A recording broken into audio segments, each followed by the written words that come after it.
Assalamualaikum warahmatullahi wabarakatuh.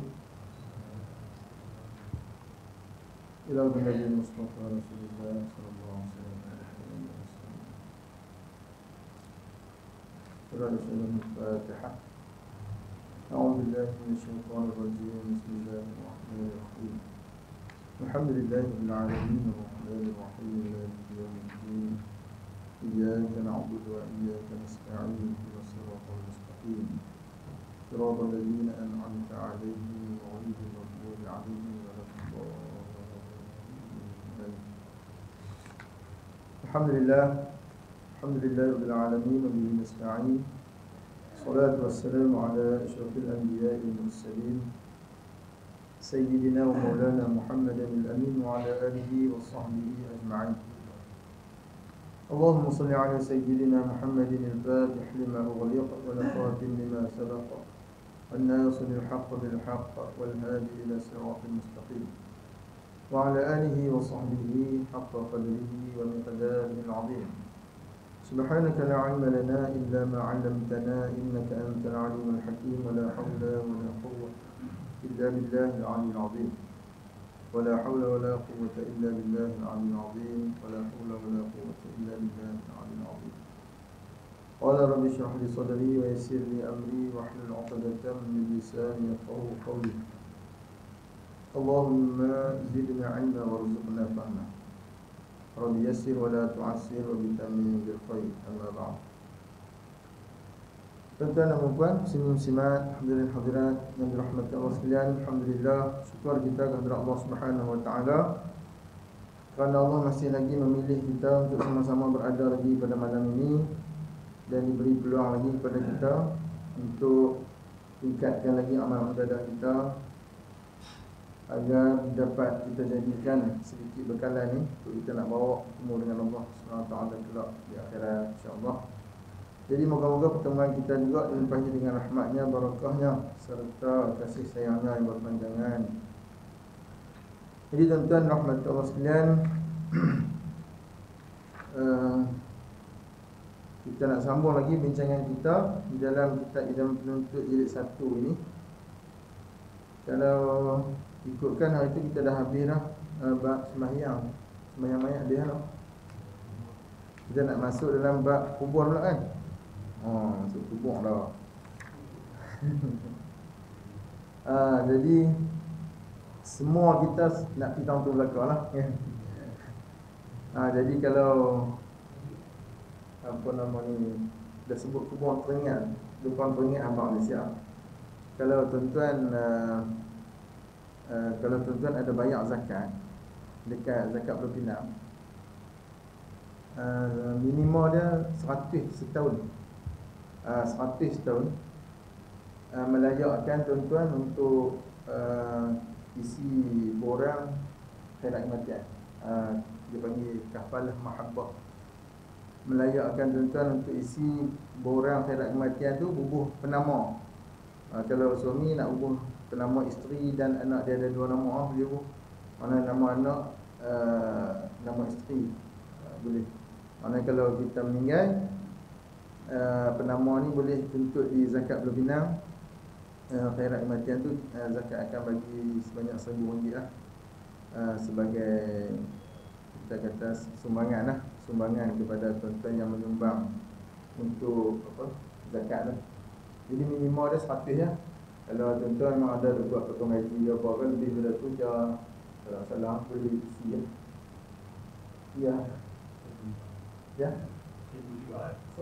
Ya, kalau banyak dulu dah 1,000 setahun. 1,000 minimal 100 ya setahun. Minimal 100 saja setahun. Mana kalau sebulan bayar RM10, kalau 12 bulan 120. Kata kalau memang bayar 100 saja setahun, boleh dah isi untuk khairat kematian tu. 1,000 tu lah. Dia pun 1,000 juga. Dia sumbangan lah. Ada maknanya kalau, tapi kita yang bayar ni tak masalah. Tak masalah. 1,000 tu. Tapi kalau waris yang ambil 1,000 tu dia nak bagi kita rasa juga, Dia wakaf berapa kat kita, dengan duit 1,000 tu sampai kat lah kan, insyaAllah. Baik, kita nak sambung lagi tajuk kubur pula ni. Maknanya tajuk yang terakhir di dalam bab pengurusan ataupun bab jenazah ni kan, jenazah dan hukumnya ni. Baik.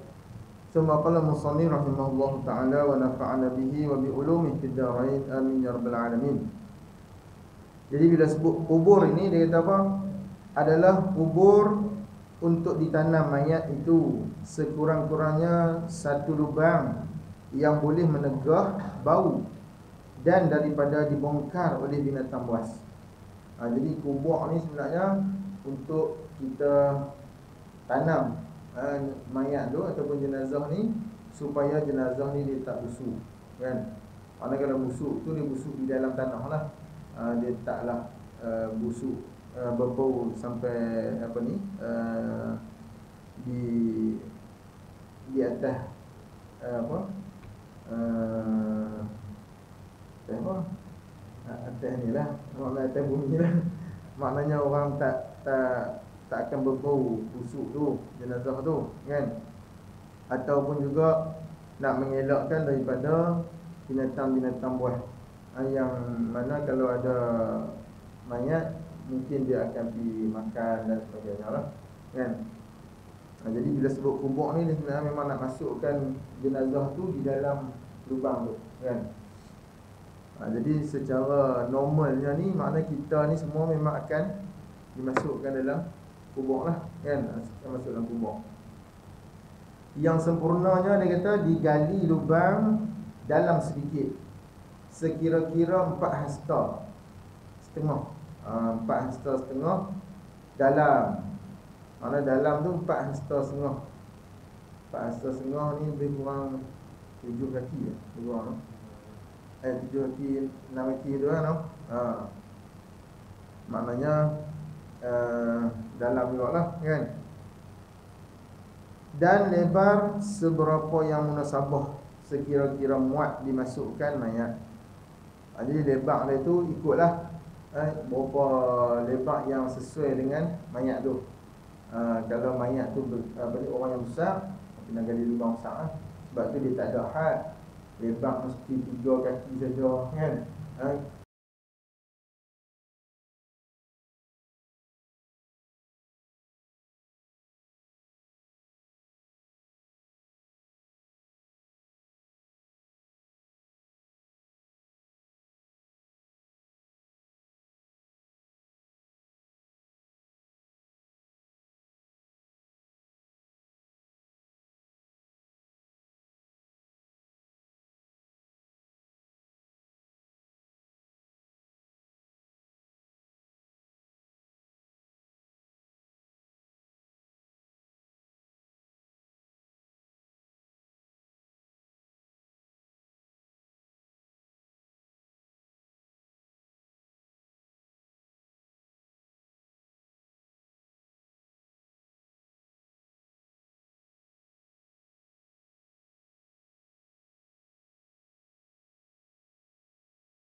Dalam mesti 5 kaki dia tak ada had. Kerana dia bergantung kepada keadaan tu lah, tempat. Dia tengok juga tempat tu macam mana. Dan biasanya memang lubang kubur tu bila digali tu, dirasakan bau tu tak akan keluar. Dan begitu juga binatang buas pun tak akan boleh gali dah kan. Kemudian dia kata diperbuat sebelah bawahnya liang lahat. Liang lahat lebih afdal daripada parit sekiranya bumi itu keras. Yang ni tidak mudah reban lah, ombak ni tak mudah reban lah. Kalau dah kita gali lubang tu, sebab tu ada setengah tempat bila dia gali lubang kubur tu tak ada lahat dah. Macam kalau di belah kita ni, kebanyakannya tak ada lahat kan. Kebanyakannya kita akan masukkan sekali dengan keranda tu kan. Kita akan masuk sekali dengan keranda dalam lubang tu, tak ada lahat dah lah. Maknanya diletakkan jenazah di dalam keranda tu, kemudian ditutup keranda dan timbul lah. Kalau ada di setengah-setengah tempat yang tanah dia agak keras, dia boleh buat lahat. Dia buat lahat dan dia tak perlukan lagi keranda tu. Sebab bila dah ada lahat, dia boleh masukkan jenazah tadi dalam lahat tu dan ditutup lubang lahat tu saja. Kemudian dikabul, kan? Dan ada setengah tempat dia buat lahat di tengah-tengah, kan? Mana bila lubang ni dia buat lahat tengah-tengah. Ada setengah tempat dia buat lahat di tepi, kan? Di tepi. Tengok kesesuaian lah. Maknanya yang tu tak ada masalah lah. Kalau tak mau buat pun tak ada apa, kan? Yang penting kita ke bumi je. Mayat tu masukkan dalam tanah, kita kambui dia. Kemudian bila dah masuk dalam kubur, diletakkan mayat itu berbaring atas rusuknya yang kanan dengan perlahan-lahan. Jadi bila letak mayat tu, dia mengiring lah. Dia bagi mengiring jenazah ni di sebelah kanan. Maknanya kalau kiblat di sebelah sini, kepala sini, kaki di sini, ya. Dan diiringkan di sebelah kanan, bagi dia menghadap ke arah kiblat. Dia tak biar terlentang macam tu saja, kan? Jadi dia diiringkan dia, maknanya diletakkan secara mengiring. Jadi masa letak tu, kalau eloknya waris-waris lah yang masuk dalam kubur tu, untuk nak pegang jenazah tu, untuk letak dalam lahat. Kalau ayah yang meninggal, anak nak turun dalam kubur tu. Ni ayah meninggal, nak duduk cukup pinggang di atas, kan? Cangkul pun tak pegang. Tak ada orang ni, orang buat ni, orang jaga kubur buat. Mana jangan macam tu. Mana itulah khidmat kita yang terakhir untuk ahli keluarga kita ni. Apatah lagi pula ayah kita, ibu kita, kan? Mana kita yang afdalnya turun di dalam kubur tu untuk sambut jenazah bila mana dia bersuara untuk diturunkan ke dalam kubur tu. Jadi bila dah pegang, letak dalam lahat ataupun dalam keranda tadi ni, kita pun dia suruh sambil membaca Bismillah wa ala millati Rasulillah sallallahu alaihi wasallam. Sambil dia pegang tu baca yang tu, Bismillah wa ala millati Rasulillah sallallahu alaihi wasallam. Bismillah wa ala millati Rasulillah sallallahu alaihi wasallam. Masa duduk turun tu nak letak lagi. Tapi kalau kita buat turun dengan rada ni, teruslah pegang rada tu sambil baca juga lah Bismillah wa ala millati Rasulillah sallallahu alaihi wasallam sampai letak dalam tu. Beberapa kali tak kisahlah, baca je lah. Jadi dia kata wajib dihadapkan mukanya ke kiblat. Sebab tu bila dah letak tu, mana iringkan dia. Iringkan dia menghadap kiblat. Maka jika tertanam membelakangkan kiblat atau terlentang atau tertirap, nescaya wajib digali semula dan dihadapkan ke kiblat selama belum busuk. Maknanya kedudukan dia tu kalau dah kita kata masuk tadi lupa nak bagi mengiring. Tu dia kata wajib korek balik. Wajib korek balik, bagi letak balik dia, bagi mengiring ke arah kiblat. Yang tu adalah asbab-asbab yang mesti kena letak macam tu kan. Kemudian haram ditanam dua mayat pada satu kubur. Jadi tak boleh letakkan dalam satu kubur ni dua mayat sekali. Maknanya dalam lahat tu letak dua sekali mayat. Yang tu tak boleh, haram. Dia suruh kalau dok pun sebelah-sebelah. Sebelah-sebelah tak apa. Jangan letak dalam satu lahat yang sama ataupun dalam satu lubang tu yang sama, dua-dua sekali. Sama ada laki-laki keduanya atau perempuan keduanya, atau seorang laki-laki dan seorang lagi perempuan meskipun mahramnya. Maknanya kalau dua beradik sekalipun, tak boleh ditanam dalam satu lahat lah. Tapi kalau macam kita kata dia mati ramai-ramai sekali kan, kalau kita korek lubang tu memang besar kan, besar, tapi kita tetap letakkan satu. Kemudian kita gambung balik.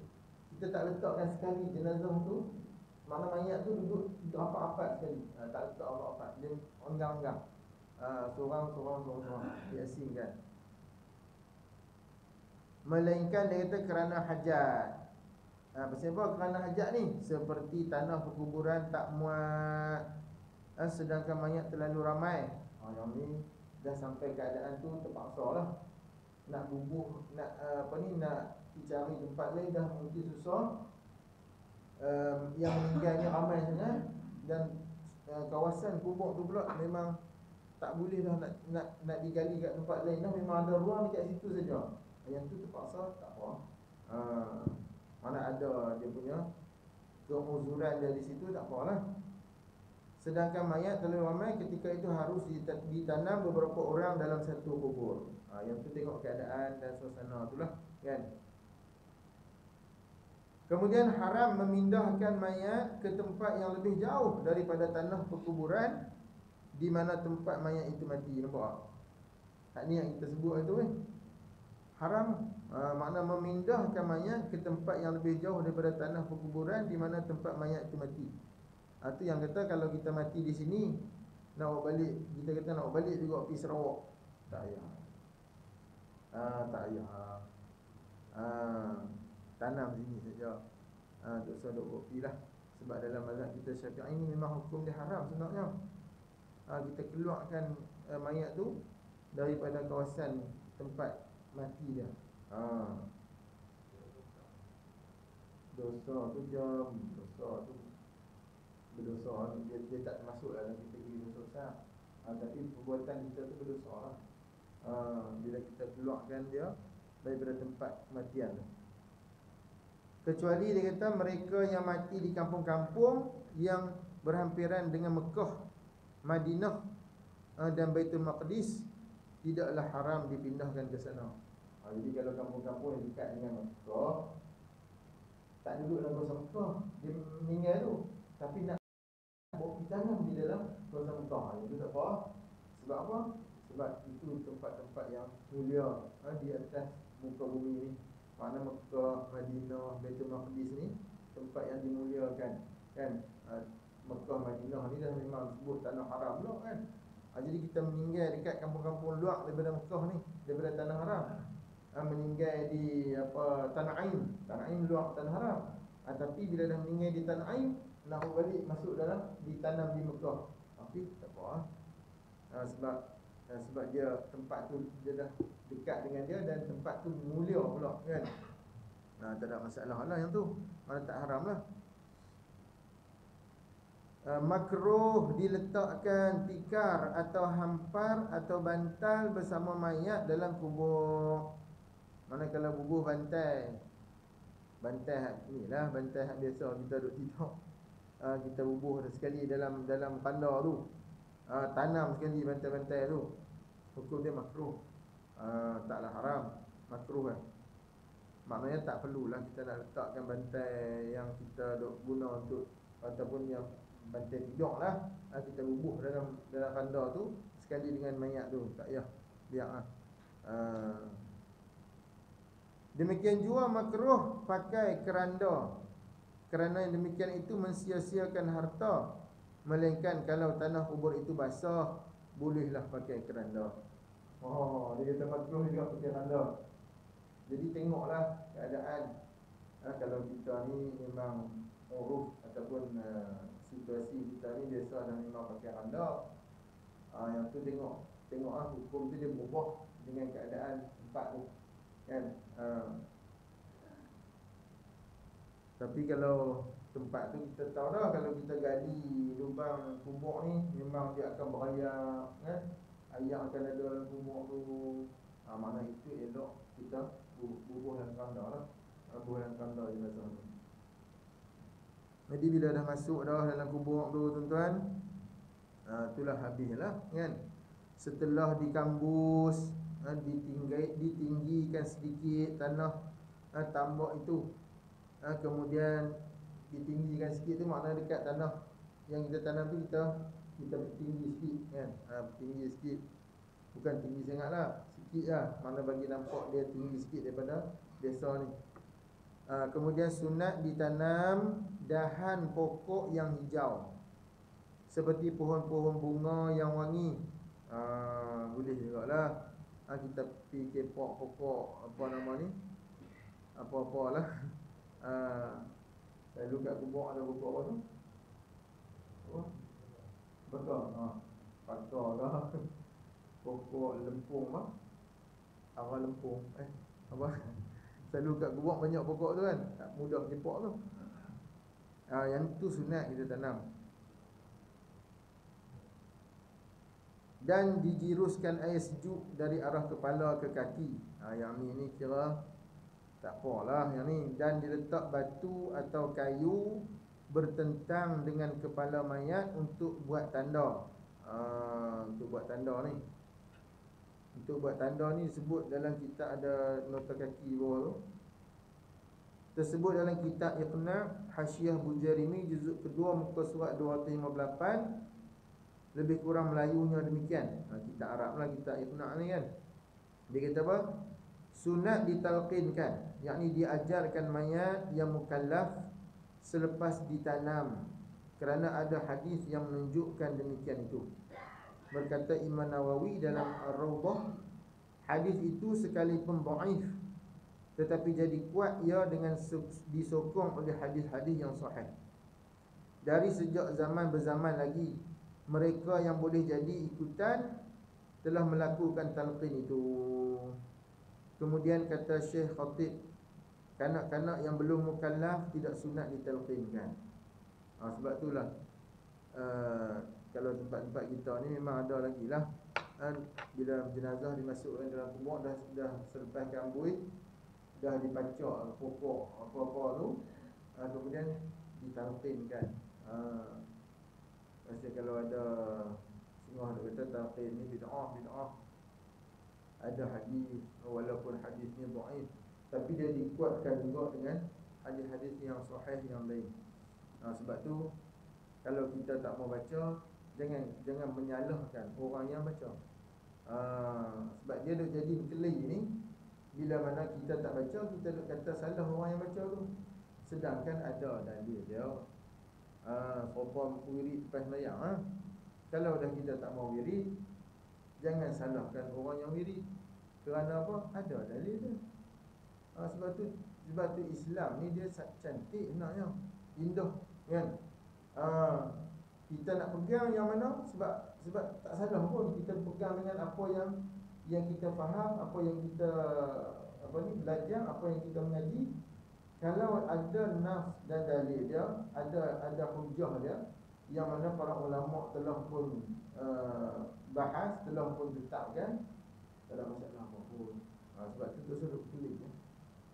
Nak baca talqin, tak mau baca talqin, orang nak baca talqin tak bagi dah.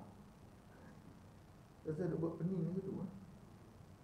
Lepas tu ada pula baca, ada yang kata hadis, baca hadis pula kalau duduk atas kubur ni seolah-olah duduk atas duduk dalam neraka waktu baca talqin tu. La ilaha illallah. Ada lagi hadis lain. Maknanya kita tak usah duk jadikan masyarakat ni tak usah bagi jadi masyarakat ni jadi keliru, kerana amalan-amalan tersebut ni bukan baru. Amalan-amalan ni kalau salah ni, ulama-ulama kita dah lama dah kata tak boleh kan. Sebab ulama ni dia pun faham lebih daripada kita ni. Jadi ulama-ulama kita pun duk buat, maka dah tentulah ada hujah dia, ada dalil dia. Jadi kalau orang buat, jangan kita kata apa kan. Biarlah dia nak buat je lah. Sebab benda tu tak bercanggah pun dengan syariat, tak bercanggah. Cuma dia ada khilaf-khilaf ulama je, tak apa. Khilaf ni maknanya kalau hang nak pegang kata tak boleh, pegang.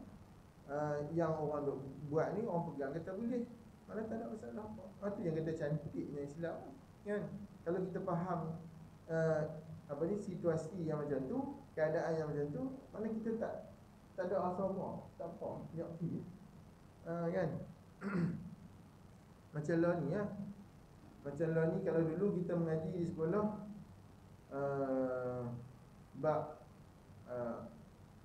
bab tayamum contohnya, kan. Hak yang terkini ni lah ni ada kan.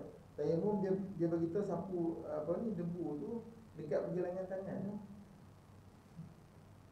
Mana tu ada pandangan dalam mazhab-mazhab lain. Sedangkan dalam mazhab kita Syafi'i ni, yang dalam kitab kita mengaji ni pun, dia sapu sampai siku, kan? Sampai siku. Lepas tu bila dia berbubuh dalam buku-buku teks sekolahnya, sapu setakat pergelangan tangannya. Mana ada lah pandangan ulama yang menyebut tentang sapu setakat itu saja. Boleh lah, tapi susah nak buat begini. Orang dah mengaji, mana kita pegang dengan Syafi'i tu, pegang hak tu dulu bagi kemas sudah. Mana kita duk campur dengan hak yang mazhab lain supaya dia tak jadi ceramu. Jadi bila kita ambil juga pandangan lain, walaupun tak salah, tapi dia akan menyebabkan masyarakat jadi ceramu sikit kan. Loh, kami tengok sampai siku kan. Orang sampai dekat ni duduk dah. Dia jadi ceramu sikit kan. Apa salahnya kita murnikan suasana tu, kita guna pandangan Syafi'i saja sudah. Kita berkata tak apa, kita nak rakyat juga pandangan lain. Memang kita nak rakyat pandangan lain. Ya. Ada orang sekolah. Tu ada ni. Pasal golongan-golongan ni dah masuk dalam tu. Golongan-golongan yang duk pegang dengan apa ni, kita nak pegang apa-apa pandangan dalam mazhab ni, ikut kita kita kan. Betul lah. Tapi hak Syafi'i pun mengaji tak habis ikut, kan. Hak dalam Syafi'i pun kita tak faham habis ikut. Dia tengoklah kalau maslahah tu lebih besar, maknanya baik itu lebih besar, kita nak berpegang dengan pandangan ulama lain tu tak apa. Sebab apa? Untuk maslahah yang lebih besar. Tapi kalau memang dah biasa dah macam tu, kan, kita ikut yang tu sudah.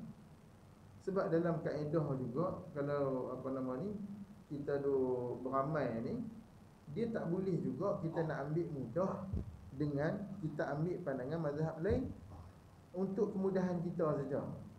Tak boleh contoh, kita nak terkentut, kita pegang mazhab lain. Kita kata mazhab, contoh kan, kita nak kentut, kita kata kita pegang mazhab Hanafi, kentut tak batal. Tapi bila kita belahak pula, belahak pula kita pegang balik Syafi'i, kata tak batal. Sebab apa? Hanafi kata belahak tu batal. Apa nama ni, batal wudu. Jadi kita ambil mudah macam tu tak boleh lah. Maknanya dia tak boleh ubah pegangan dengan mazhab-mazhab yang kita pegang ni untuk kemudahan kita sendiri, macam tu tak boleh. Tapi kalau untuk maslahah ramai, yang tu tak apalah. Contohnya macam kita kata Syafi'i ni bayar zakat guna beras, kalau zakat fitrah, kan. Pasal apa pula kita guna banyak duit? Yang tu memang bukan mazhab Syafi'i tu, banyak duit tu.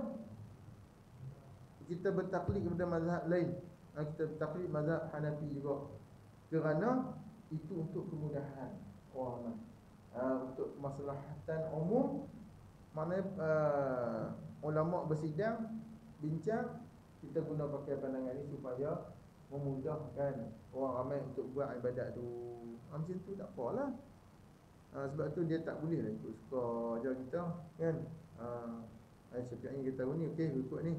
Memang nak mudah kita pula, tak apa, ikut Maliki pula. Tak boleh gitu, kan. Sebab dia ada adab dia dalam khilafiyah ni. Adab untuk kita nak bertaklid kepada mazhab lain ni, dia ada adab.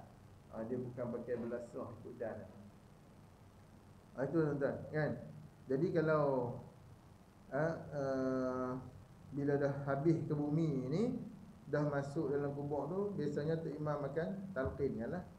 Tu talqin lah, tak apa lah. Sebab talqin ni memang ada disebut untuk mengajak kepada yang meninggal tu, dan di masa yang sama kepada orang-orang yang berada di tanah kubur yang menghantar jenazah tu. Maknanya dia boleh ambil peringatan juga. Dengar talqin tu kan. Mungkin sebelum ni tak pernah dengar, pipi di kubur tu ikut pasal adik-beradik dekat meninggal. Pipi di kubur tu imam tu baca talqin kan. Akan datang dua malaikat. Dia pun mungkin masa tu dia akan timbul kesedaran dalam diri dia kan. Mungkin dia akan rasa Allah takutnya. Mungkin sebelum tu dia dah buat banyak maksiat kan. Tapi oleh kerana pipi tengok di kubur tu, ziarah kawan dia, ikut pergi sampai ke kubur tu imam dia talqin, akan datang dua malaikat yang akan bertanya kepada kamu, siapa Tuhan kamu kan. Tu soalan-soalan bocor belakang. Siap bagi jawapan semua, siap kan.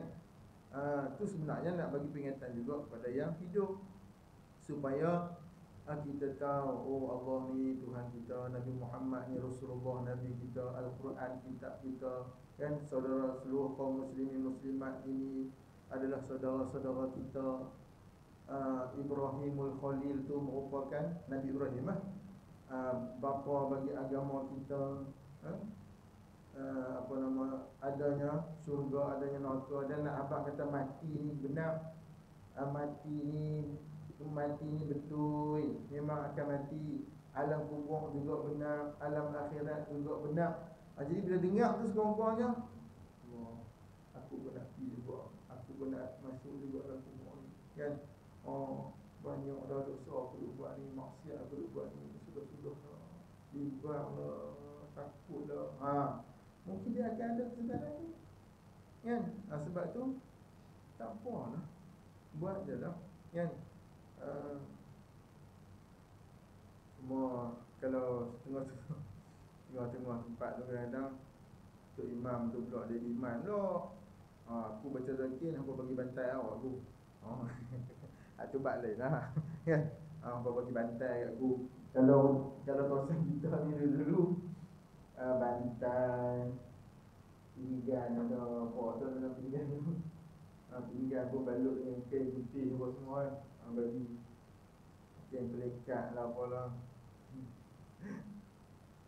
Tapi yang tu cerita dululah, ni tak ada dulu kan. Baik. Jadi habislah. Maknanya dah masuk dalam kubur, dah talqin tu. Kalau dalam hadis-hadis yang lain memang ada diceritakan orang yang bila dah kita balik meninggalkan jenazah yang dah dikebumikan tu, 7 langkah yang terakhir. Orang yang terakhir balik tu, habis dia tinggal kubur, langkah 7 langkah tu, maka akan datanglah 2 malaikat, iaitu siapa? Munkar dan Nakir. Sebab tu semua benda-benda ghaibiyat, benda-benda ghaib yang kita tak nampak tapi dikhabarkan dah pada kita.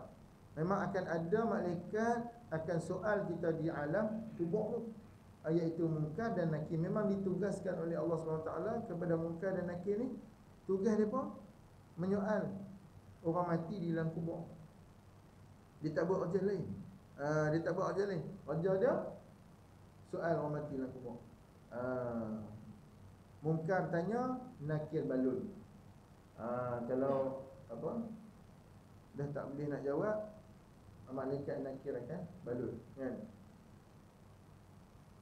Jadi kalau adalah amalan-amalan yang banyak, yang baik, insya-Allah selamatlah kita di dalam kubur tu.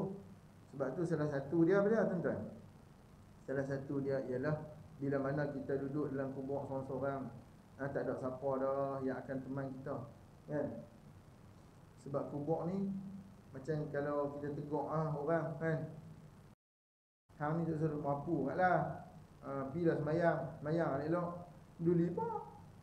Kubur kan masing-masing. Kubur masing-masing ni tak? Betul lah, kubur masing-masing. Masalah dia kubur masing-masing lah yang nak kena tegur ni. Pasal kalau kubur sekali, tak ada tegur lah, nanti kita jumpa pula dalam kubur. Masalah dia bila hang masuk kubur, hang tak jumpa dah aku kan. Hang tak jumpa dah aku. Kalau kata hang masuk dalam kubur, aku berada dalam tu, tak apa, boleh lah nak tolong-tolong apa-apa kan. Contoh macam tu. Maknanya kalau kita duk kata kubur masing-masing, memang kubur masing-masing. Tapi peringatan yang kita bagi kepada saudara-saudara kita ataupun orang tegur kita lah. Kita pun buat silap juga kan, orang tegur kita janganlah duk kata macam tu. Kerana apa nama ni? Kalau kita tak perbetul balik kesilapan kita, maksiat yang kita duk buat tu, tetap kita teruskan, maknanya kita menempah bahaya lah dalam alam kubur tu. Mana kita menempah bahaya. Jadi antara benda yang kita boleh buat untuk nak ada penolong kita di dalam kubur tu, apa dia? Al-Quran. Tu jangan tinggal Al-Quran. Mana bacalah Al-Quran. Walaupun kita sibuk macam mana pun, sehari tu, tiap-tiap hari tu, kalau boleh kena ada juga kita baca Quran. Kerana kita nakkan supaya Al-Quran itulah yang akan jadi peneman kita.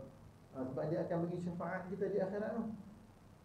Dia akan ada bersama dengan kita ni bila duduk dalam kubur lagi. Mana bila kita masuk dalam kubur dah, dia akan main dah. Kalau kita memang rapat dengan dia waktu duduk di dunia ni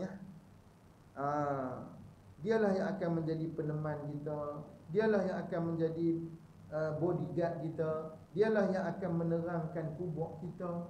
Itulah Al-Quran juga.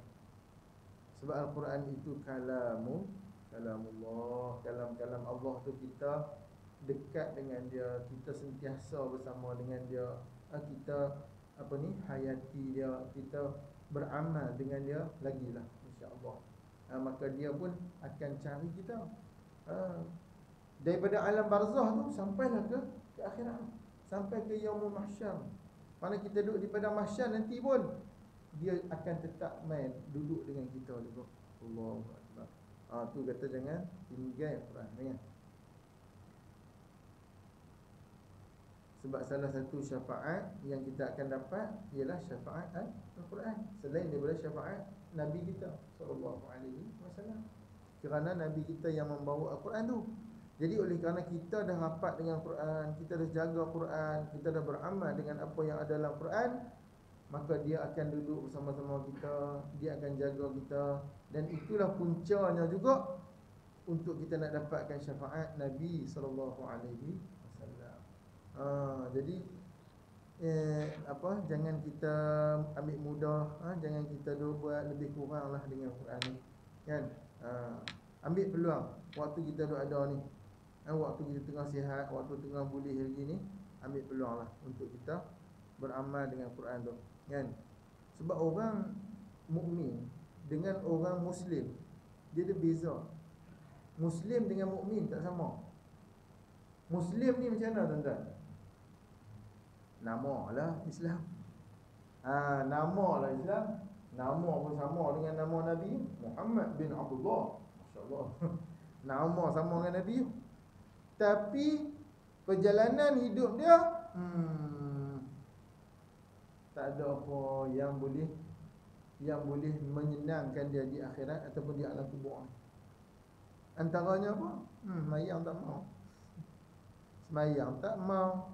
Ataupun semayang juga semayang juga, tapi semayang cara dia lah, tak berasa hati langsung untuk nak mai ke rumah Allah. Yang dia semayang waktu pun ujung-ujung dah, kan? Semayang pun waktu ujung-ujung nak habis dah. Kemudian kalau situasi dia nak semayang tu pula, tuan-tuan, ambil yang semayang, cincai-cincai je. Lepas tu semayang pula pakai kain pulicat je. Pakai kain pulikat je, tutup pucat je, kan? Baju pun tak pakai. Nak menghadap Allah ni, kepiah-kepiah tu telur, kan? Pakai kain pulikat je, semayang. Aku semayang. Beza dengan orang mukmin, orang beriman. Orang beriman bila dia dengar azan, kalau dia memang tak ada penguzuran apa-apa, insya-Allah dia akan cuba pergi ke rumah Allah. Kerana apa? Dia rasa terpanggil untuk Pi ke rumah Allah. Pasal azan tu sebenarnya panggil kita, kan? Orang lelaki-lelaki lah, kan? Panggil kita untuk pi menghadap Allah di rumah Allah. Walaupun tuan-tuan, walaupun kadang-kadang ada setengah orang dia rasa macam terpaksa nak pi. Pasal apa? Malu kat jiran. Sekali dia tengok aku tak pi, tak syok, dia aku pi. Tak apalah, mai lah, kan? Tak apalah, mai jugalah. Walaupun dalam keadaan yang macam tu, kan? Depa mesej pula dah malam ni mengaji suruh pi. Tak pi lagi dia kata apa pula. Pi lah. Tak apa. Mai juga tak apa. Mana kita mai tu walaupun dalam keadaan terpaksa, tapi bila mana kita dah paksa biasakan diri tu boleh mai ke rumah Allah ni, insya-Allah dia akan hilang rasa macam tu. Nanti dia bila dah biasa dia akan mai dalam keadaan memang aku nak pi. Yang tu yang kita kena buat aku tu, biar pi lah. Walaupun kita kata aku pi ni tak ikhlas semua kan. Pi ni pasal malu ke dia. Segan tak pi, biar pi, mai juga tak apa. Sebab apa? Insya-Allah sampai satu masa kita akan pi dalam keadaan kita ikhlas. Sebab kita nakkan kita buat tu ikhlas, kan? Dan istimewanya pula bila kita boleh mai ke rumah Allah ni, tuan-tuan, kalau habis sebelum sembahyang pun, kan, sebelum sembahyang kalau azan dah pakat-pakat sembahyang sunat qabliyah, kita pun dah ada tu ni sembahyang biar, kan, sembahyang biar sunat dah ada orang ni. Habis sembahyang fardu pula, sembahyang ba'diyah pula, sunat ba'diyah yang ada sembahyang sunat ba'diyah. Boleh juga kita sembahyang sunat ba'diyah. Kalau balik rumah dengan ayat itu sebab kalau di rumah ni kadang dia susah dah, kan? Nak buat sunat-sunat ni dia jadi dah seorang-seorang sembahyang. Kira bagi salam tu nak lipatkan ziyadah saja. Assalamualaikum warahmatullahi. Dia kencing pula dah. Assalamualaikum warahmatullahi. Kan? Kira lipat terus ziyadah. Nak doa pun tak mau dah. Tapi bila mai ke rumah Allah, kita boleh wirid, kan? Kita boleh memuji Allah, subhanallah, alhamdulillah, Allahu akbar, kan? Walaupun kadang-kadang dia mai kat dalam hati, Allah, dia wirid pula dah. Tapi kita duduk lah, kan? Tapi kita duduk juga wirid tu. Tu kelebihan lah. Dan bila habis tu sembahyang sunat, lalang dah ada orang ni sembahyang biar sunat. Itu mahal dia tu bila kita mai ke rumah Allah. Jadi beza dia orang Muslim dengan mukmin ni, dia macam tu lah. Kalau Muslim saja ni, kalau contoh yang lain ni, tuan-tuan, dia pakai tudung, tapi tudung dia tidak menepati kehendak syarak. Dia pakai, dia kata, "Oi, aku pakai tudung." Tapi pakai tudung, lepas tu keluar rumah pakai baju tangan sekerat. Pakai t-shirt lah. Ni sini duduk buka. Nampak? Tapi kalau mukmin, dia akan pakai ikut SOP dah. Walaupun COVID ni dia kena ikut SOP, pakaian dia juga ikut SOP, seperti mana yang dikehendaki oleh syarak. Itu orang mukmin. Semayang pun dia akan pakai pakaian yang sesuai untuk nak menghadap Allah Subhanahu wa taala. Dia tak pakailah kain pelikat saja. Dia tak pakailah telekung penuh tik lalat berkeritam tu. Dia akan pilih telekung yang elok-elok. Sebab apa? Nak menghadap Allah ni. Walaupun duduk di, kalau ibu-ibu di rumah, kan, walaupun duduk di rumah, sembahyang di rumah, dah suami-suami pergi masjid, dia sembahyang di rumah. Sembahyang di rumah walaupun seorang lah contohnya, dia tetap akan pilih telekung yang cantik-cantik juga untuk sembahyang. Dia tak pakailah telekung yang lasam dah, yang busuk dah. Maknanya dia tak akan pakai macam tu. Kerana apa? Itu beza dia mukmin dan Muslim. Orang Muslim juga lah, contohlah, orang Muslim juga kalau berniaga, kan, orang minta gula 1 kilo, dia akan timbang silap-silap kurang 2-3 teh. Sebab mana ada orang beli garam lah senang. Sebab gula ada plastik dah kan. Garam lah senang. Beli garam nak sekilo. Mana ada orang pergi jegir dekat apa kati tu. Tak sikit lagi dua un ni. Tak ada kan. Biasanya habaq nak garam sekati, dia ambil, dia bubuh timbang Jadi orang Muslim dia akan timbang, dia akan kurang. Dia akan kurang kan timbangan dia tu. Tapi orang mukmin biasanya dia akan lebihkan. Timbang memang terlebih 2-3 tai. Wah, hadai tak apa, yang tu dia kena uri aku lah. Nampak uri besar tak mampu dah kan. Sama juga. Kira-kira RM3 2 rupang.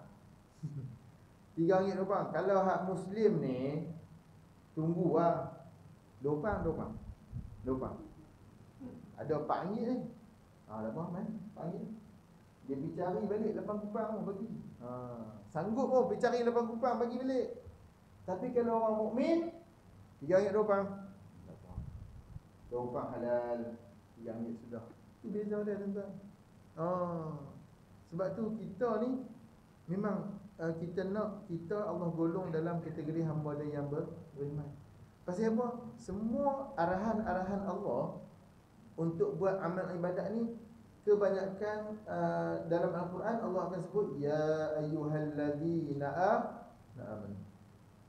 Wahai orang beriman, kutiba alaikumusiyam, difardukan ke atas kamu untuk puasa. Orang beriman bila dah sampai bulan Ramadan, bulan puasa, dia akan rasa seronok untuk nak menghadapi Ramadan. Pasal apa? Ini arahan Allah Subhanahu Wa Taala untuk kita puasa. Tapi orang Muslim saja ni tak puasa pula dah. Aduh, apa hari lagi ni? Tak boleh makan siang ni. Aduh, jenuh sebulan. Aduh, pening. Kan. Tu perangai orang Muslim dengan perangai orang mukmin. Dia macam tu, dia beza, kan? Wallahu subhanahu wa ta'ala a'lam. Jadi, insya-Allah ya. Ya.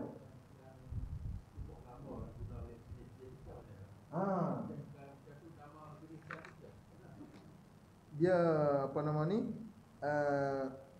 Kalau kubur tu dah lama, kemudian dia diguna balik, digali balik pasal dah lama dah kan. Lama dah. Mungkin nama pun tak ada. Dulu orang dulu punya mungkin kayu saja, kayu tu buat remput apa semua dah. Jadi kalau tak ada apa dah di situ, digali balik, kubur orang lain tu tak apa. Sebab dia duduk alam lain. Dia bukan duduk atas tu dulu. Cumanya kita kata tu tempat dia dulu, tapi dah tak ada apa dah. Tak ada apa dah. Mana kita boleh kubur orang lain. Kalau di Mekah kita tengok macam mana kubur dah. Tahu tak? Dia akan bubuh secara bertingkat-tingkat. Mana dia akan gali satu lubang yang dalam, kemudian dia akan letakkan jenazah yang mula-mula di bawah sekali ya. Kemudian dia akan letakkan macam satu simen atas tu. Boleh angkat tu, dia letak. Lepas tu kalau ada jenazah lain, dia akan bubuh atas tu.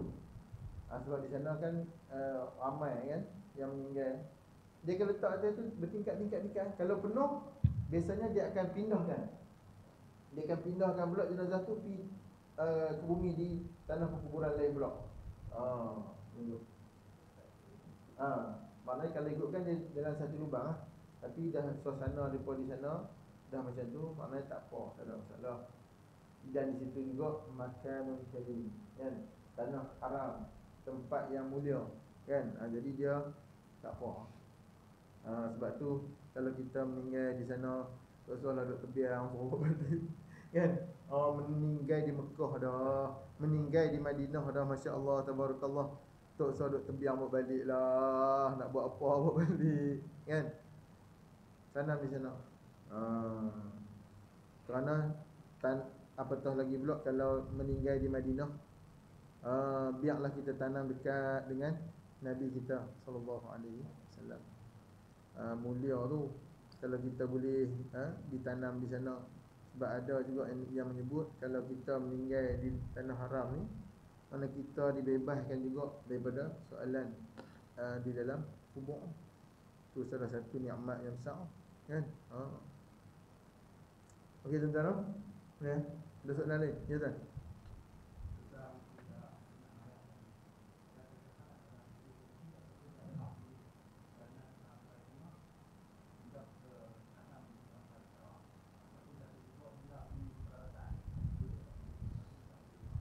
Dia sebenarnya ialah tengok kalau kata rumah kita tu tak jauh mana pun. Macam mana kalau meninggal di Tasik Geluguk, meninggal di kedai tengah-tengah dia beli barang, contohnya kebah-kebah meninggal, kan?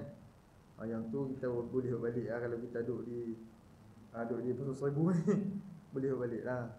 Ni kalau kata memang di situ ada apa? Di situ ada dah tempat ataupun untuk kita nak uruskan dia tu mudah, kan? Nak uruskan dia untuk nak kebumikan di kawasan tu mudah. Kita buat di situ. Mana kalau kata dia biasanya hak yang kalau dalam kawasan kita ni masih lagi kita kata dalam kawasan kita lah, kan? Kalau kata di Kuala Lumpur, nak balik mai, yang tu yang kalau boleh kita selesai di sana. Ya. Dua marhalah boleh juga lah. Maknanya lebih pada dua, sebab yang dia sebut tu kita keluar, kita pindahkan mayat tu di dalam, kalau ikutkan qaryah yang dia meninggal tu, maknanya dia tak kira dua marhalah lah. So kalau kata meninggal di Lok Start pun, bumi lah Lok Start, atau meninggal di Sungai Petani, kan? Itu ada tempat yang senang untuk kita uruskan dia, bumi di sana. Bumi di sana, tak payah balik lah. Jadi itu senang nak balik pun, kalau senang, ataupun dia memang tak ada menyukarkan lah. Sebab kadang-kadang bila kita nak bumi di sana, mungkin qaryah sana dia tak bagi, sebab bukan orang di situ apa semua tu, kan? Dia jadi kesukaran apa semua tu, itu boleh lah buat balik lah, kan? Sebab dia macam tu lah ni, kan?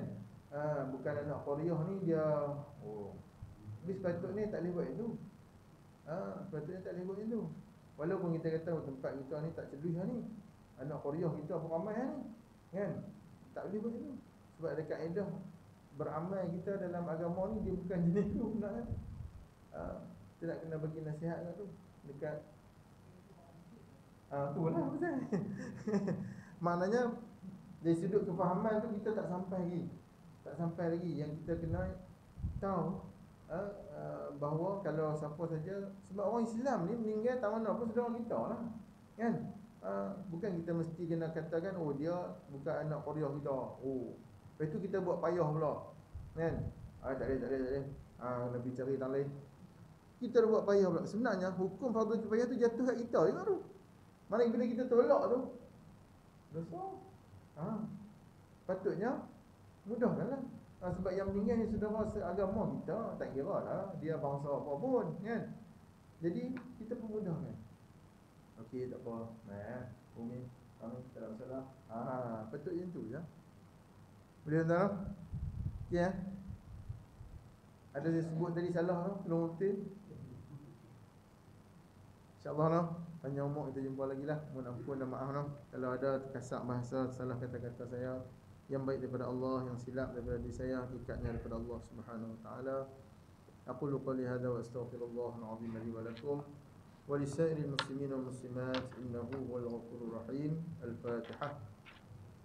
A'udzu billahi minasyaitonir rajim. Bismillahirrahmanirrahim. Alhamdulillahirabbil alamin arrahmanir rahim maliki yaumiddin. Iyyaka na'budu wa iyyaka nasta'in. Ihdinas siratal mustaqim. صراط الذين أنعمت عليهم غير المغضوب عليهم ولا الضالين. بسم الله الرحمن الرحيم. الحمد لله رب العالمين والصلاة والسلام على أشرف الأنبياء والمرسلين وعلى آله وصحبه أجمعين. اللهم افتح علينا فتوح العارفين بحكمتك وانشر علينا من خزائن رحمتك وذكرنا ما نسينا وعلمنا ما جهلنا برحمتك يا أرحم الراحمين. رضينا بالله ربا وبالإسلام دينا وبسيدنا محمد نبيا ورسولا اللهم اجعل جمعنا هذا جمعا مرحوما وتفرقنا من بعده تفرقا معصوما صلى الله عليه وعلى آله وأصحابه أجمعين والحمد لله رب العالمين سبحانك اللهم وبحمدك أشهد أن لا إله إلا أنت أستغفرك وأتوب إليك بسم الله الرحمن الرحيم العصر إن الإنسان لفي خسر إلا الذين آمنوا وعملوا الصالحات وتواصوا بالحق وتواصوا بالصبر صدق الله العظيم السلام عليكم ورحمة الله وبركاته